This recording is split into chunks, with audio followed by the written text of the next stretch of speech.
Bonjour mes chers amis, Hamas a libéré aujourd'hui, samedi, 6 otages israéliens. L'image du jour, c'est le baiser d'un des otages sur la tête d'un combattant du Hamas.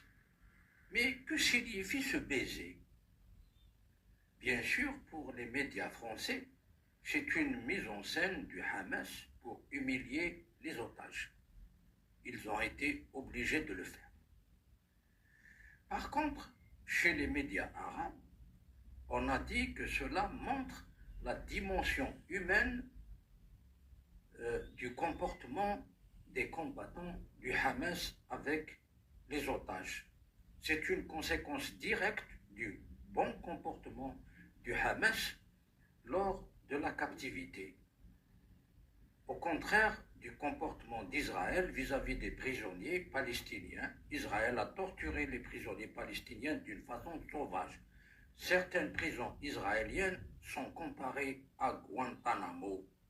Et dans une vidéo de la chaîne El Hadith, je l'ai regardé, l'animateur a posé la question suivante à un journaliste qui a analysé ce baiser sur la tête du combattant du Hamas. Il a dit, Israël a dit que le baiser sur la question de l'animateur, Israël a dit que le baiser sur la tête, c'est parce que les combattants du Hamas ont obligé l'otage à le faire. Qu'en pensez-vous? La réponse du journaliste, même si on oblige l'otage, il n'est pas obligé d'embrasser la tête du combattant. Surtout que cela n'a pas eu lieu lors des précédents échanges de prisonniers. Pour moi, donc le journaliste qui dit, pour moi, je suis convaincu que c'est le comportement du Hamas humanitaire qui a poussé cet otage à embrasser la tête du combattant. C'est aussi une manière d'exprimer sa joie, d'être libre et de sortir vivant de sa captivité.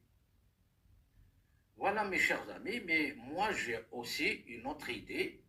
Je crois aussi que c'est possible d'expliquer ce baiser sur la tête du combattant du Hamas par ce qu'on appelle le syndrome de Stockholm. Je connais ce que c'est, mais je donne quand même la définition pour mes auditeurs. Le syndrome de Stockholm est un concept proposé pour expliquer l'attachement psychologique de victimes ou d'otages envers les bourreaux. Mais dans cette affaire de la guerre de l'image, chacun a